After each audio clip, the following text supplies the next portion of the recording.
Passionnés créateurs, bonjour à vous, on se retrouve aujourd'hui pour une nouvelle vidéo toujours sur le thème de Noël où nous allons encore une fois réaliser un calendrier de l'Avent, cette fois-ci à la main. On a un calendrier qui est quand même un petit peu plus compact que celui de mardi évidemment car il s'agit tout simplement d'une structure qui est là couchée mais qui sera debout avec 12 tiroirs d'un côté et 12 tiroirs de l'autre côté et le plus de cette création c'est vraiment ici à le haut qui va se mettre à tourner lorsqu'on fera tourner la petite manette ici.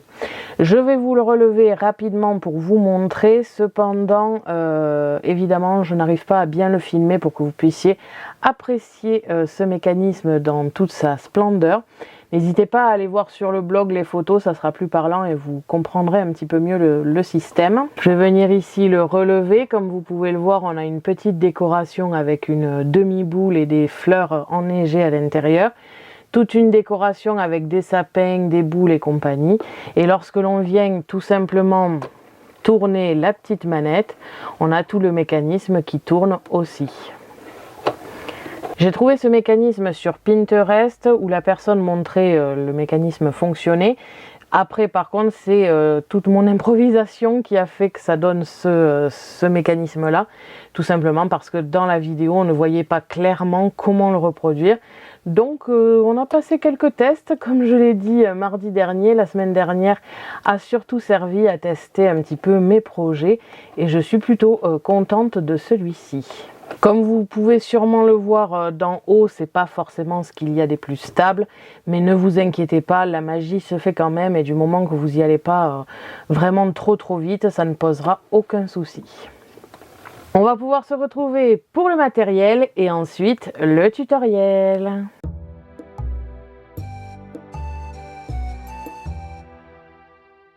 Pour cela, vous aurez besoin du matériel de base, c'est-à-dire des ciseaux, une règle, une équerre, un compas, un crayon, une pince pour les petits éléments, une pointe comme ici, moi j'ai utilisé la Picakiling pour pouvoir percer le carton et les feuilles, un plioir, j'ai utilisé une petite pince coupante comme ici pour pouvoir plus facilement couper les pics à brochette, un cutter, des petites pinces pour pouvoir maintenir certains éléments, un joli masking tape, le pistolet à colle pour certains éléments et pour la solidité, et la tacky glue pour le reste, des pics à brochette, des fleurs en 3D et une demi-boule, vous pouvez facilement en retrouver dans les magasins de loisirs créatifs, de la fausse neige en poudre. Pour pouvoir tracer des traits facilement dans mes cercles, j'ai utilisé des petits outils comme ceci, un avec 6 embouts ici, enfin 6 fentes, et un avec 5 fentes. C'est très utile, on les utilise en principe en cuisine, mais ils ont rapatrié l'atelier depuis quelques temps. Une petite fleur comme ici dorée, des stickers pour les numéros, du carton, il vous faudra quand même pas mal de carton. C'est totalement facultatif, mais j'ai utilisé un die cercle avec une machine de découpe, mais vous pouvez très bien le faire au ciseau ou au cutter. Et enfin, du papier scrap. On se retrouve de suite pour le tutoriel. Pour commencer, comme vous pouvez le voir sur mon bureau, on a plusieurs découpes à réaliser. J'ai bien sûr tout fait en amont de la vidéo, sinon elle aurait duré 2 heures.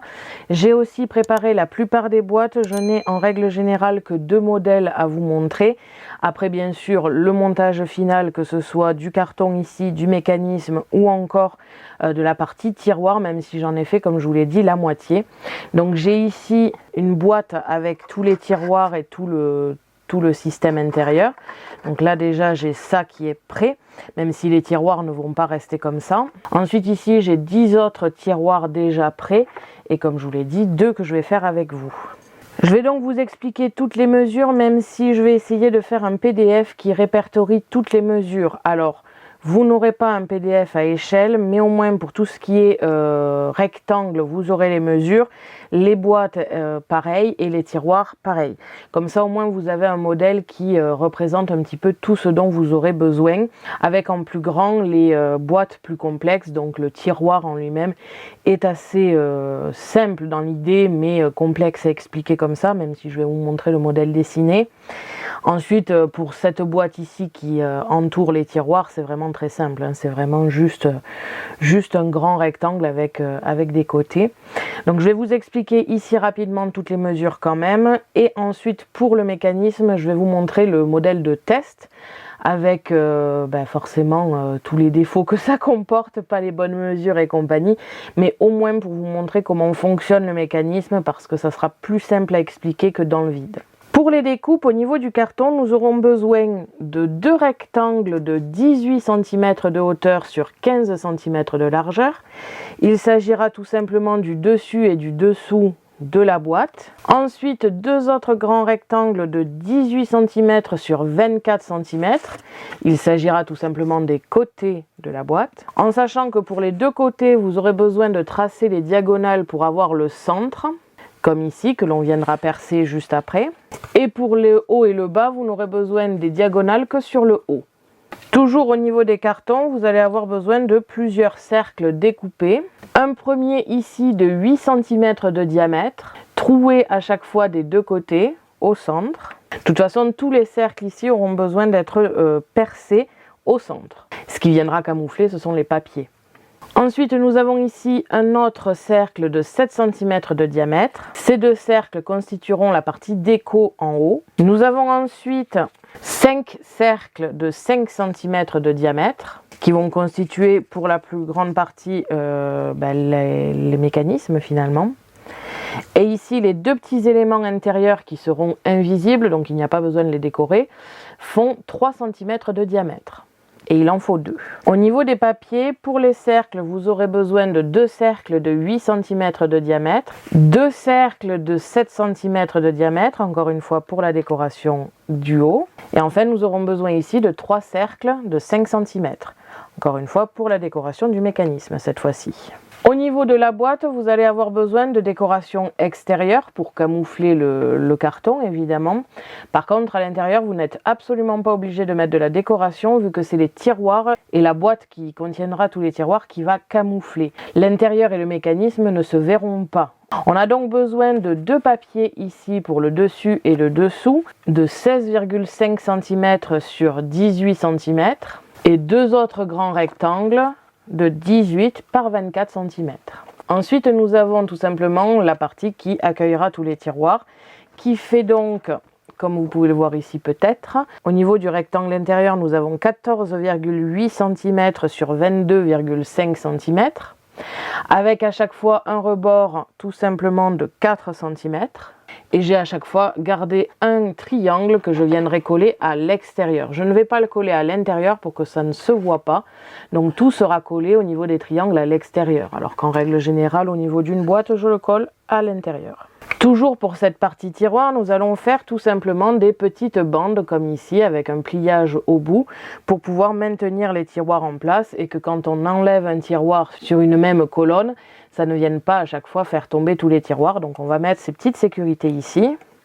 Nous avons donc des rectangles comme ceci avec au centre un grand rectangle de 14,6 cm sur 3,8 cm de hauteur.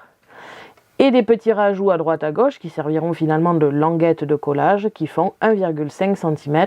J'en ai déjà prédécoupé 3 et j'en ai 2 à faire avec vous. Comme vous pouvez le voir, c'est vraiment très simple. Alors à la base, je voulais faire vraiment des languettes avec des découpes en biais comme vous pouvez le voir, mais finalement je le garde bien rectangulaire pour avoir une certaine structure et que ce ne soit pas tout penché.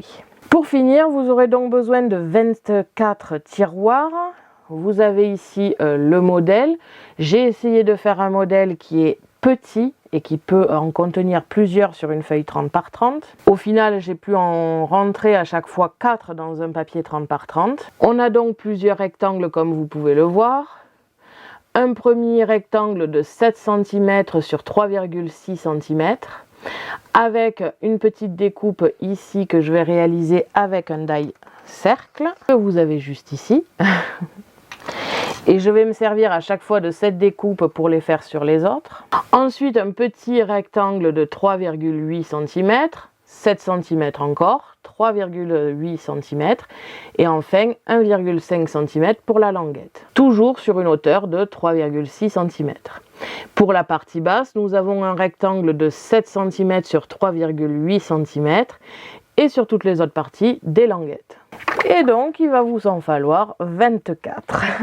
Nous avons donc ici l'explication pour toutes les découpes à réaliser. Ensuite, nous aurons besoin de plusieurs choses. Premièrement, donc, les pics à brochettes. J'ai ici plusieurs pics à brochettes de 4 cm de longueur. À savoir que vous en aurez besoin de 12 pour le mécanisme en lui-même et de 10 pour la décoration en haut. Toujours pour les pics à brochettes, nous avons ici 3 longues tiges. Une de 17,5 cm, une de 16 cm et une de 15 cm. Ensuite, j'ai préparé plusieurs décos en bois, comme vous pouvez le voir, sur le thème de Noël, et c'est ce qui sera accroché finalement en haut de mon mécanisme. Je ne vais pas les décorer, je vais les laisser bien en bois comme ici, parce que je les trouve très jolis et je trouve ça dommage finalement de gâcher avec de la couleur.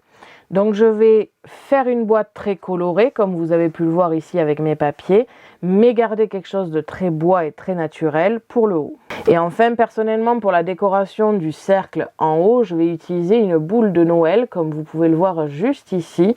Vous pouvez totalement faire autre chose. Je vais vous expliquer avec le mécanisme ce que je vais faire. Je vais donc prendre mon mécanisme de test. Ne vous fiez pas à tout ce qui est marqué dessus, c'était pour moi, c'était pour m'en rappeler. Donc il y a des mesures qui ne vont pas. Ici, j'ai une petite poignée qui ne tient pas très bien et surtout qui ne sera pas celle-ci au final. Tout simplement parce que j'ai gardé ici quelque chose qui me plaît un peu plus pour les poignées. C'est, je ne sais plus comment ça s'appelle, ça s'utilise pour les montages de meubles. On en voit souvent dans les meubles Ikea. C'est des petits bitognons, on va dire, qui servent à maintenir les meubles en place. Ma mère en avait un, je vais pouvoir l'utiliser pour la poignée. Ça sera quelque chose de plus confortable que la pique à brochette. Donc comme je le disais, ne vous fiez absolument pas à ce mécanisme ici qui n'est pas terminé, qui n'est même pas aux bonnes mesures. On a donc plusieurs tiges comme vous avez vu ici à découper. Les 12 petites branches de 4 cm servent ici pour le mécanisme. La tige de 17,5 cm servira pour l'axe central horizontal. La tige de 15 cm servira ici pour la première partie de la branche verticale. Et enfin, la tige de 16 cm servira pour tout le haut du mécanisme, avec 2 cartons au centre ici, qui feront rejoindre justement ces 2 pics à brochettes. Vous devez donc avoir le 17,5 cm ici, tout simplement parce que ça sera plus grand. Vous allez donc pouvoir y accrocher un bout de carton d'un côté, un bout de carton de l'autre, avec l'axe un petit peu décalé pour la poignée. Et quand vous allez faire tourner dans le bon sens, vous allez avoir tout le mécanisme, comme vous pouvez le voir en haut, qui va se mettre à tourner. Donc je vous laisse rapidement ici le mécanisme pour que vous puissiez bien le voir. Les petits cercles de 3 cm de diamètre seront à mettre au bout de la tige verticale ici et dans la tige horizontale, avec les 12 pics à brochettes de 4 cm pour pouvoir tout simplement avoir quelque chose qui tourne facilement. Ensuite, nous avons 2 cercles découpés ici de 5 cm. Le premier en bas a de coller en lui la tige ici verticale intérieure et le deuxième en haut a la deuxième tige verticale extérieure. Les deux sont collés ensemble, ce qui permet que quand l'une tourne en bas, celle du haut tourne aussi. En biais, nous avons ici 2 autres cercles, donc le premier de 7 cm et celui du haut de 8 cm. Ici, les mesures ne sont pas bonnes, évidemment. Avec chacun 5 pics à brochettes de 4 cm sur lequel on viendra tout simplement coller ici les décorations de bois. Et donc, quand on viendra faire tourner, toute cette décoration tournera. Par devant ce mécanisme ici, nous aurons tout simplement les tiroirs qui viendront se mettre à l'intérieur. Ce qui fait qu'à l'intérieur, on ne verra absolument pas le mécanisme, pour garder un petit peu le côté magie. Donc voilà un petit peu à quoi ça ressemble. C'est sûr qu'ici ça fait un peu brouillon et c'est pas très joli, mais une fois décoré, vous allez voir que c'est plutôt sympathique. Je suppose que je l'avais dit dans la partie d'introduction, mais je préfère le repréciser ici. Ce mécanisme, je l'ai vu tout simplement sur Pinterest. Malheureusement, il n'y avait aucun tutoriel, donc j'ai dû improviser et voir un petit peu ce qu'il fallait faire. D'ailleurs, j'ai oublié de préciser qu'à l'intérieur ici, nous avons aussi un cercle qui sera lui collé. Alors là, il ne l'est pas, mais au final, il sera collé, tout simplement pour maintenir le plus possible cette tige droite. sinon ça a vite tendance à bouger. Autre chose, vous ne pouvez pas tourner le mécanisme dans l'autre sens, sinon comme vous pouvez voir ça force et ça ne fonctionne pas. Donc ça ne fonctionne que dans un seul et même sens. Vous devez faire en sorte que ces mécanismes ici ne fassent pas plus de 10 cm et voire même moins de 10 cm. Donc si vous voyez que c'est un petit peu trop long, recoupez un petit peu vos pics à brochette pour avoir quelque chose qui ne fasse pas plus de 10, sinon ça frottera contre les tiroirs et ça sera pas très joli et surtout ça ne fonctionnera pas forcément bien. Au niveau des cercles, on en a aussi deux ici comme je l'ai dit tout à l'heure. Donc voilà un petit peu rapidement à quoi ressemble le mécanisme à l'intérieur et nous allons maintenant le faire et le reproduire. Au niveau des papiers, je vais pour l'instant pas les coller, je les collerai quand la boîte sera montée. Ça sera beaucoup plus simple. Je pense que pour camoufler toutes les tranches, je vais utiliser du masking tape et la tacky glue pour camoufler un maximum et que ce soit pas moche. Autant sur la grande roue, ça ne me gênait absolument pas, tout simplement parce que je trouvais que ça faisait très mécanisme. Autant sur celui-ci, je pense que ça ferait juste moche. Donc je vais prendre un masking tape, le coller avec la tacky glue pour être sûr que ça tienne bien. Et comme ça, au moins, ça sera très joli. Je vais venir prendre ici ma pick à killing pour pouvoir bien creuser toutes mes formes ici au centre. Et on n'hésite pas à venir bien agrandir au moins au niveau de la boîte ici tous les trous parce qu'il faut que ça tourne correctement. Quitte à même prendre, une fois vos trous faits, une pique à brochette pour pouvoir bien tourner avec et être sûr que ça tourne correctement. Je vais donc faire ceci sur toutes mes formes.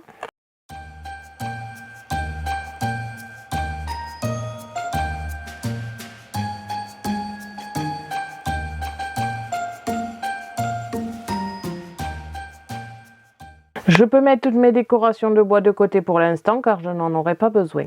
Maintenant que tous mes cartons sont bien pré-percés, question que ce soit plus simple après, je vais d'abord m'occuper de la partie tiroir, comme ça c'est fait aussi et surtout c'est un petit peu le plus long. Que ce soit mes cercles en carton, mes cercles en papier pour la décoration, mes rectangles en carton et mes rectangles ici en papier. Je peux donc aussi mettre toutes mes piques à brochettes de côté, ma petite boîte boule ici, ah oui d'ailleurs j'ai oublié de vous le préciser, la petite boule de Noël à moitié sera pour le haut ici. Je vais donc mettre un papier plus grand, hein, ici c'était trop petit, avec un papier dessus et dessous ici. Et dans la boule ici, je vais mettre tout un tas de petites fleurs en 3D avec un petit peu de neige dessus collé. Donc les tiroirs, je vais pouvoir les découper, les préparer avec le die et ensuite le coller. Ici, la partie qui va faire la boîte à tiroirs et qui va maintenir tous les tiroirs, je vais les découper et les gommer pour ne plus avoir tout simplement les marquages. Et enfin, pour la boîte qui va contenir tous les tiroirs, comme ici, je vais faire un trait pour le rectangle central dans la hauteur. Je vais tout simplement faire un trait tous les 3,75 cm. Il en faudra 5 pour pouvoir contenir les 6 tiroirs. Ça va me servir tout simplement à pouvoir coller ensuite ces parties ici rectangulaires. Je vais donc faire en sorte de tracer mes traits sur la partie centrale en priorité et un tout petit trait ici sur la partie qui vient sur les côtés, tout simplement. Donc je vais légèrement les marquer, mais pas jusqu'au bout, au cas où que ce ne soit pas totalement sur la totalité de l'épaisseur. Donc je vais vous faire tout ceci en accéléré au niveau du montage et on se retrouve juste après pour le montage de la boîte.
Pendant que cette boîte sèche ici et que toutes les parties soient bien collées ainsi que les 2 tiroirs que j'ai fait, je vais m'occuper de la boîte finalement et du mécanisme. Pour cela, c'est très simple, je vais rapidement vous expliquer ce que l'on va faire et à peu près dans quel ordre. Et ensuite, je passerai en accéléré parce que, toujours pareil, c'est très long. Pas forcément à faire la boîte et le mécanisme parce qu'une fois que vous aurez compris, c'est très simple. Mais par contre, attendre que ça sèche et compagnie, c'est assez long. Donc je vais vous expliquer comment on fait et j'hésite encore si j'utilise la Tacky Glue ou le pistolet à colle pour certaines parties. D'autres, je serai obligée d'utiliser le pistolet à colle pour être sûr que ce soit bien solide. Mais voilà, j'hésite encore à ce niveau-là, mais on verra ça plus tard. Donc au niveau du mécanisme, c'est très simple. Ici, nous avons un trou, donc c'est forcément celui du dessus. Pour l'instant, on ne va pas l'accrocher.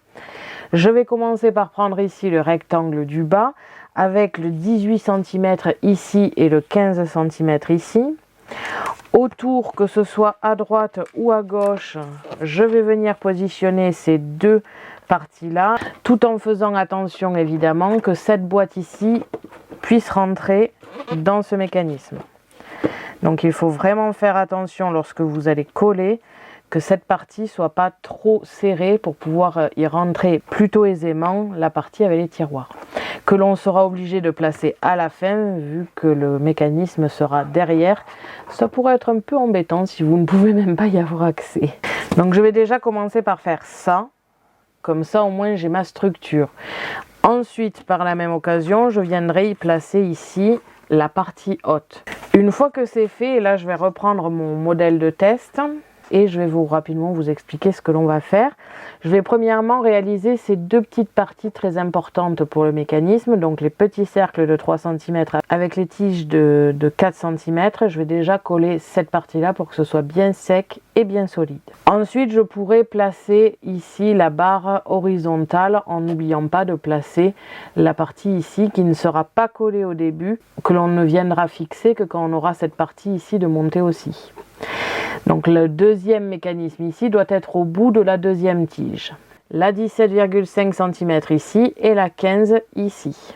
Je n'oublierai pas non plus de placer ce cercle en dessous en le collant correctement. Une fois que ce mécanisme est fait, je vais venir ici placer tout simplement les côtés en n'oubliant pas de décorer ici cette partie-là. Bien évidemment, sur ce côté-là, je viendrai aussi mettre la poignée que je fixerai. Et je laisse bien sécher toutes ces parties pour que ce soit correctement sec et solide. Et ensuite, je pourrai m'occuper du haut, mais le haut peut être fait, on va dire, plus tard. Une fois que j'aurai bien collé mes décorations ici. D'ailleurs, en parlant de ça, la partie haute ici doit être trouée aussi. Et les 2 côtés, exactement de la même manière, cela doit être percé, tout simplement pour passer le mécanisme partout. Je vais déjà m'occuper de l'intérieur parce que c'est ce qui va être le plus long et surtout ce qui doit être fait en priorité vu qu'après on va venir le masquer. Tout le haut ici peut être fait plus tard. Je vais donc m'armer de colle, de patience un petit peu. Je vais venir coller tous mes mécanismes les uns après les autres. Et surtout, on n'oublie pas, on vient avant le collage final et avant le collage des papiers, mettre un peu de masking tape pour camoufler les bords du carton. Je vais réaliser tout ceci en accéléré parce que c'est vraiment pas compliqué. Le mécanisme est vraiment très simple. Je vais vous le remontrer ici une dernière fois. On a donc la tige centrale avec toutes les tiges ici. Ce n'est pas bien mesuré, j'ai juste un outil qui me permet de bien faire 6 parties et 5 parties sur un cercle. Donc je vais me servir de ça, mais sinon c'est pas mesuré techniquement. Ici on l'a fait un peu au hasard pour voir si ça fonctionnait et ça fonctionne parfaitement. Du moment ici que l'espacement est assez grand pour pouvoir tourner, ça fonctionne très bien. Je vais donc passer en accéléré parce que ce n'est vraiment pas compliqué une fois qu'on a compris le système. C'est très simple à faire.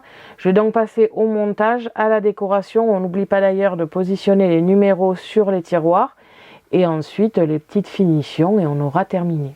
On se retrouve juste après pour le résultat.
Donc voilà, une fois terminé, ce fut une longue aventure honnêtement.